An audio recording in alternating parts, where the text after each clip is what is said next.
Shalom, Bapak Ibu Saudara. Kita teruskan pelajaran kita studi kristalisasi. Masih Injil Markus. Ini sudah tema yang kelima yang kita ambil. Kita ambil tema kerajaan Mesias, karena ini memang merupakan tema yang utama, bukan hanya kitab Markus, tapi perjanjian baru, bahkan seluruh perjanjian lama ya. Karena ini sudah dinubuatkan lah ya. Coba dulu kita mencoba mengingat dulu analisis daripada kitab Markus ini. Pasal 1 sampai pasal 8 ayat 30 itu, di situ Yesus melakukan banyak tindakan-tindakan ya sebagai manifestasi daripada kehadiran kerajaan sorga itu. Karena di awalnya itu sudah dikatakan ya, ayat Markus 1 itu ayat 15, waktunya sudah genap, kerajaan sorga atau kerajaan Elohim sudah dekat, bertobatlah dan percaya kepada Injil. Nah, Injil itu sebenarnya kabar baik itu tidak lain tidak bukan adalah kerajaan sorga itu, kerajaan Elohim itu, atau pemerintahan Elohim ya. Jadi itu kabar baik, karena dengan kedatangan pemerintahan Elohim maka setan-setan diusir, penyakit yang disembuhkan, yang kekurangan makan ada mujizat roti dan sebagainya. Dan manusia, karena Yesus itu rajanya, Yesus ya, itu raja damai, tentu pemerintahan Elohim mendatangkan damai. Dan menurut nubuat perjanjian lama bukan hanya untuk Israel kerajaan itu, tapi kerajaan itu perluasannya tidak berkesudahan ya. Yesaya 9 perluasannya dan damainya ya. Kalau di sini ada of the increase of his kingdom and peace ya, there will be no end. Tidak ada akhir daripada perluasan daripada kingdom itu, kerajaan itu, dan damainya itu. Jadi ini kabar baik pemerintahan Elohim ini. Jadi ini yang harus diberitakan. Makanya bukan manifestasinya ya, seperti ngusir setannya, bukan itu yang harus difokuskan, bukan juga makan rotinya, bukan juga kesembuhannya. Karena itu makanya Yesus suka melarang dia, kalau ada orang yang disembuhkan atau diusir setan, jangan beritakan dulu, karena bukan itu fokusnya. Karena kabar baik itu, Injil itu adalah pemerintahan Elohim atau kerajaan Mesias ya. Nah, kemudian pasal 8 sampai 31 sampai 11 ini itu masuk kepada pengajaran bahwa Mesias ya harus menderita. Nah, ini sudah kita bahas, ini poin yang sangat sulit diterima oleh murid-murid maupun oleh seluruh bangsa Yahudi. Karena mereka mungkin salah ya memahami Alkitab itu. Karena mereka punya konsep hanya bahwa Mesias itu anak Daud, dan memang benar. Mulai dari 2 Samuel pasal 7 itu, disitulah ketika Daud berdoa, Tuhan berjanji. Ketika dia waktu itu ingin bangun bait suci, Tuhan janji, dia bilang, bukan engkau yang akan bangun itu, tapi anakmu, yaitu Salomo, yang akan bangun bait suci yang jasmani. Tapi ada janji Tuhan juga bahwa keturunanmu tidak akan tahtamu akan turun temurun terus menerus ya. Jadi kerajaannya Daud itu akan terus ya, tahtanya itu ya. Nah, ini yang dipahami oleh orang-orang Farisi, ahli Taurat, dan semuanya yang diajarkan, mereka ajarkan juga di sinagoga semuanya itu hanya pemahaman bahwa Mesias anak Daud, hanya itu. Ya tentu ada ya, kalau ditanya di mana Mesias lahir, dia tahu di Bethlehem Yehuda. Kalau demikian tentu ada juga. Ini saya ada buku ini yang bukan buku ini, Alkitab ini sebenarnya bahasa Inggris ini, mengenai nubuat-nubuat Mesias yang digenapi dalam diri Yesus ini. Baik dia dari benih perempuan, keturunan Abraham, dari Yehuda, dari suku Yehuda, keturunan Daud yang diurapi dan kekal ya, semuanya di sini ada di sini. Lahirnya di Bethlehem, waktu lahirnya, lahir dari perawan dan sebagainya nih ya, seorang nabi. Ada banyak sekali nih ya subjek-subjeknya dengan ayat-ayatnya dan digenapinya kapan.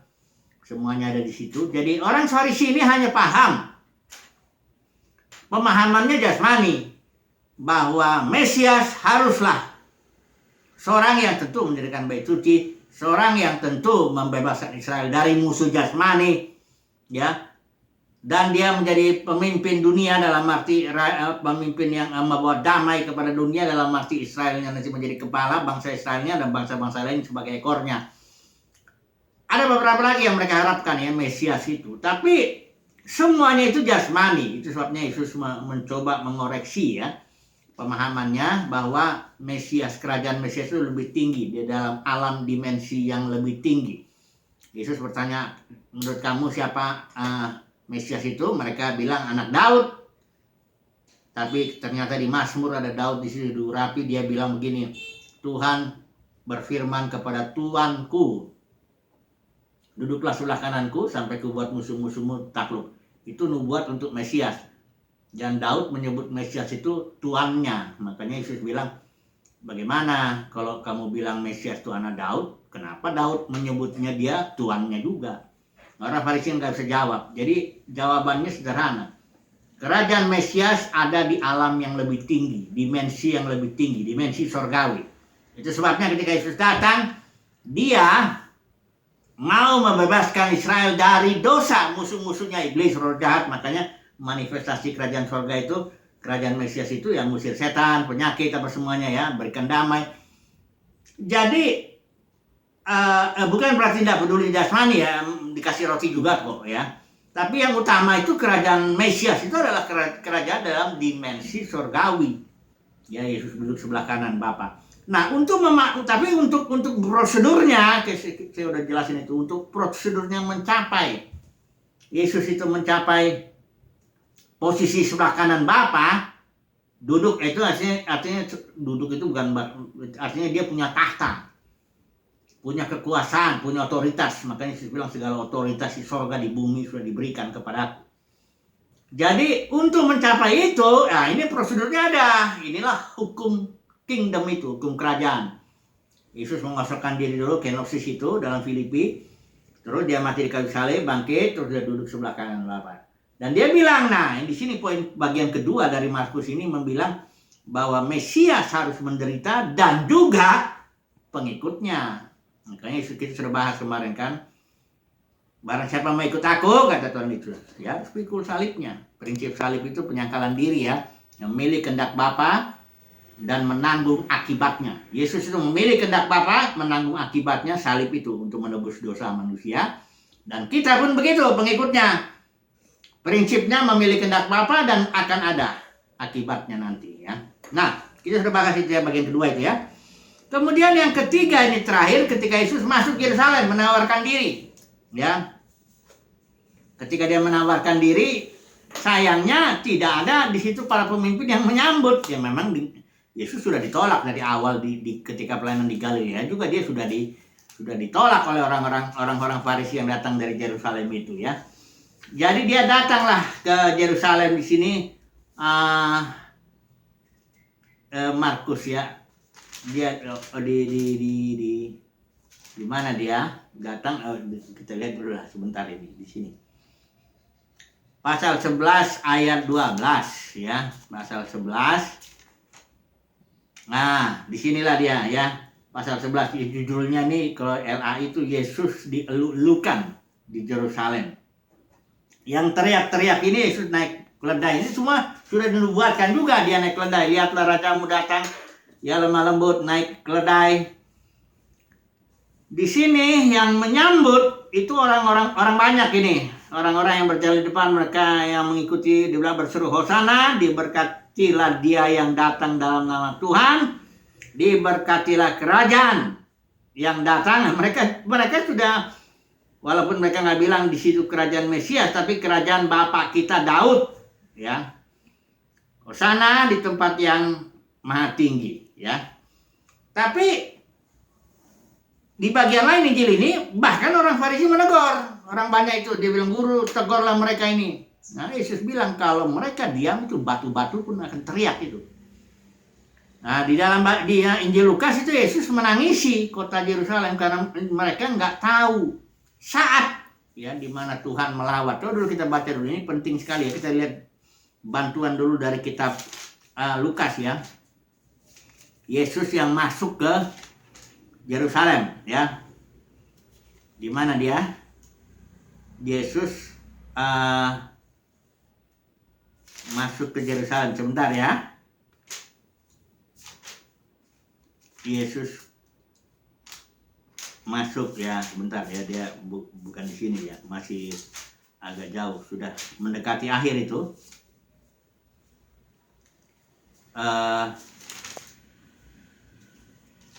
Sebentar, ini dia.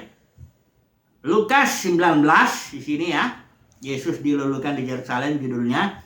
Dikatakan ketika orang banyak itu berteriak, Hosana, kerajaan Daud dan sebagainya.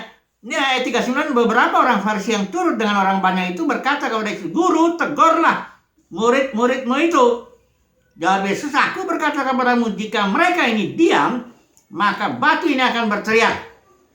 Ayat 41, dan ketika Yesus telah dekat dan melihat kota itu, maksudnya kota Yerusalem, ia menangisinya. Katanya, wahai betapa baiknya jika pada hari ini juga engkau mengerti apa yang perlu untuk damai sejahteramu. Ya, karena Yesus datang sebagai Raja Damai. Seharusnya disitulah Yerusalem menerima, atau para pemimpinnya, diwakili para pemimpinnya itu orang Farisi, ahli Taurat semua menerima, tapi mereka tidak. Maka Yesus menangisinya karena akibatnya itu dibilang gini. Tetapi sekarang hal itu tersembunyi bagi matamu, sebab akan datang harinya bahwa musuhmu. Di sini ayat 43 Yesus menubuatkan bahwa Yerusalem akan dikepung ya, dihimpit dari segala jurusan, dan mereka akan hancurkan. Bahkan dibilang satu batu pun tidak tinggal terletak di atas batu yang lain.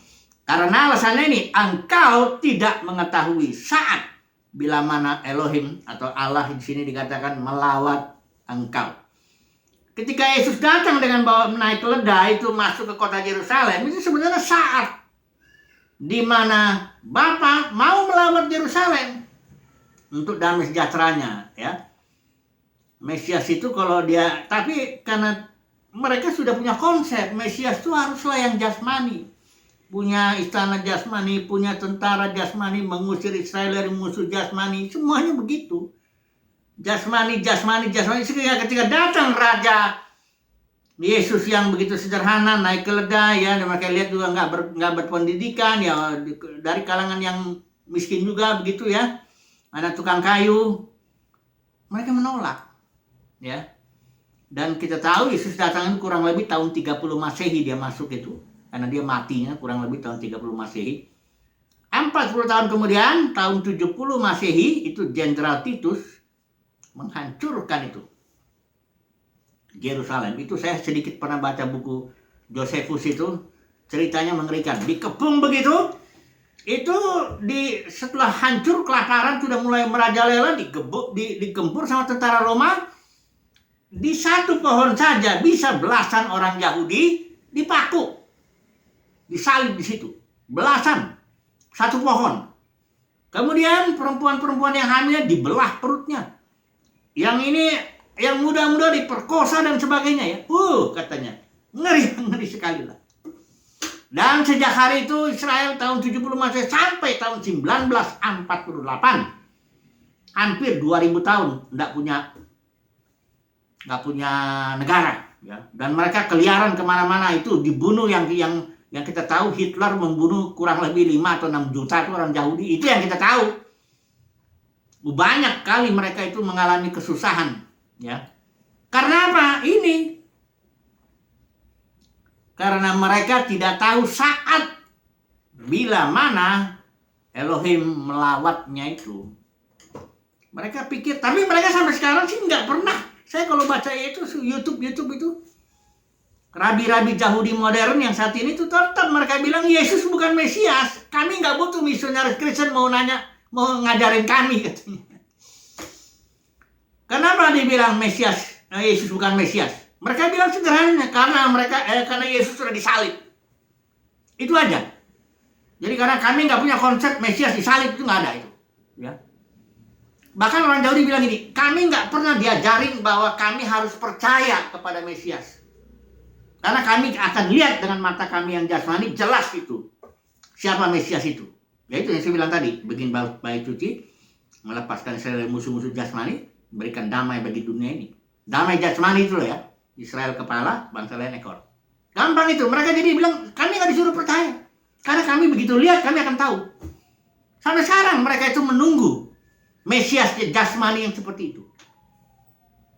Tapi emang itulah cara Bapa untuk membuat Injil menyebar ke bangsa-bangsa lain. Nanti kalau ada bangsa-bangsa lain genap jumlah orang yang bertobatnya, barulah Israel dibuka matanya. Dan seluruh Israel nanti diselamatkan juga. Nah, jadi sekali lagi ya, konsep, makanya Alkitab bilang bertobatlah. Bertobat itu metanoia, itu berubah pikiran. Pikiranmu tentang konsepmu tentang Mesias itu mesti berubah. Baru engkau bisa terima kerajaan Mesias ini. Jadi bertobatnya bukan hanya bertobat, ya bertobat ninggalin hidup lama yang penuh dosa, betul. Tapi berubah juga konsep mengenai Mesias. Atau kalau orang Kristen sekarang itu konsepnya mengenai berkat itu loh, mengenai tanda-tanda mengikut Tuhan. Karena ini banyak sudah pengkhotbah yang ngajarinya, kalau ikut Yesus itu udah pasti damai sejahtera dalam arti semuanya lah ya. Diberkati engkau, apalagi dikutip-kutip ayat-ayat sembarang-sembarang aja yang jasmani itu. Kau tidak akan banyak masalah, selalulah berhasil nanti bisnismu, keluargamu, dan sebagainya, tubuhmu sehat. Dan itu terus yang saya selalu lihat lah, udah bosan lah saya mendengar khotbah yang begitu-begitu ya. Nggak diajarkan bahwa untuk menerima kerajaan sorga itu, untuk mengikut Yesus itu harus pikul salib. Dalam arti menyangkal diri dan menerima penderitaan sebagai akibatnya. Alkitab seluruh perjanjian baru jelas. Di Filipi juga bilang, kepadamu dikaruniakan bukan hanya untuk percaya, tapi juga untuk menderita. Paulus pun juga, aku rindu mengenal Kristus, yaitu koinonia dalam penderitaannya, agar aku mengalami kuasa kebangkitannya. Timotius juga dibilang, seorang prajurit yang sedang ikutlah menderita, kata Paulus kepada Timotius. Ikutlah, itu perintah. Ikutlah menderita sebagai prajurit yang baik. Kalau nggak baik, ya melarikan diri dari peperangan, ya memang nggak menderita, kita mengelak, ngikutin keinginan sendiri, mengelak dan sebagainya. Tapi kalau mau jadi prajurit yang baik, ini saya nggak bilang kita cari penderitaan, enggak. Ikuti aja Roh Kudus itu, dengarkan aja. Karena barang siapa yang mau beribadah dalam Kristus Yesus, dalam arti ibadah dalam roh dan kebenaran, pasti akan mengalami aniaya. Itu udah jelas pelajaran pengajaran Alkitab ini, ya. Itu yang kemarin itu kita ajarkan, kita sampaikan tuh, malu orang ngomong begini. Malu ngomong menyampaikan bahwa kalau ikut Yesus pasti engkau akan mengalami. Memang ada damai, jelas, itu udah pasti loh, dia raja damai. Ada kecukupan makan, minum, pakaian, jelas, karena firman Tuhan bilang, cari dahulu kerajaan Mesias itu, yang lain ditambahkan, betul. Ya, tapi nggak ada janji-janji, nggak ada masalah lah, yang sehat terus lah. Paulus saja pernah mengalami sakit. Timotius juga sakit pencernaan, barangkali nggak sembuh itu. Jadi ini pengkhotbah modern ini mengarahkan berkat Tuhan itu, kasih karunia Tuhan itu diarahkan kepada kesuksesan jasmani. Ini gayanya itu. Saudara, ini kalau umat pilihan Tuhan, saya yakin dia tahu, karena dia punya pengurapan di dalam. Ketika seorang berkhotbah, berbicara, itu pasti kelihatan kemana larinya dia. Mau ayat-ayat diambil apapun di situ, kita bisa tahu dia akan jasmani atau akan yang menjelaskan kerajaan Mesias dalam arti yang di sini, dalam Alkitab ini. Ada harga. Seorang murid nggak lebih dari gurunya. Kalau gurunya itu harus melewati itu, mati bangkitnya ke surga, duduk sebelah kanan itu, ya muridnya juga mesti begitulah. Nggak jauh. Kalau mereka, kata Yesus juga bilang di malam terakhir itu kan, di Yohanes, kalau mereka membenci aku, ya mereka juga akan membenci kamu. Hanya mereka benci aku, kata Yesus, tanpa alasan. Karena aku memberitakan firman atau kebenaran, maka mereka benci aku. Kita juga mesti begitu, muridnya, pengikutnya itu. Pengikut Yesus itu, kita harus ingat, selalulah ingat itu. Kita sedang mengikuti orang yang ditolak, dihina, disingkirkan oleh dunia keagamaan ya di zaman, bukan disingkirkan sama pelacur pemungut cukai, enggak, malah Yesus berteman. Bukan berarti dia ikut perbuatannya, enggak, dia berteman dengan orang-orang yang seperti itu, orang-orang yang terbuang oleh masyarakat itu, dianggap ahli Taurat tuh kayak apa ya, orang-orang berdosa begitu. Yesus teman mereka. Jadi kita juga akan ditolak oleh dunia keagamaan di zaman kita ini. Kalau memang kita diterima, disanjung-sanjung, saya ragu. Kalau saya, puji Tuhan, kalau orang nggak suka sama saya, kalau orang nggak suka dengan khotbah saya syukur. Dunia kekristenan, kalau dia, malah saya ngeri kalau dunia kekristenan menyanjung-nyanjung saya. Nanti akan saya bertanya, ini, ya itu nggak mungkin sih, nyanjung nggak mungkin. Tapi maksud saya kalau lah dunia kekristenan yang nerima saya dan respon terhadap saya atau bagaimana lah, kasih sambutan amin atau gimana lah ya. Saya justru bertanya, saya ini sedang mengikuti Yesus atau saya sedang menyenangkan orang banyak ini gitu. Saya ini sedang mengikuti orang yang disanjung oleh dunia keagamaan di zamannya atau apa ini, kan gitu. Jadi pertanyaan. Jadi inilah kondisinya ya saudaraku, kerajaan Mesias ini. Nanti kita sambung besok ya. Ini kita simpulkan dulu ya. Besok kita ambil sambung lagi ya. Poin-poin mengenai bagaimana kita menjadi empunya kingdom ya. Poin kedua ini saya baru ngomong poin pertama ini, masuk Yerusalem. Dan nanti kita akan belajar juga tentang kedatangan kingdom dengan kuasa itu. Tapi sekarang kesimpulannya bahwa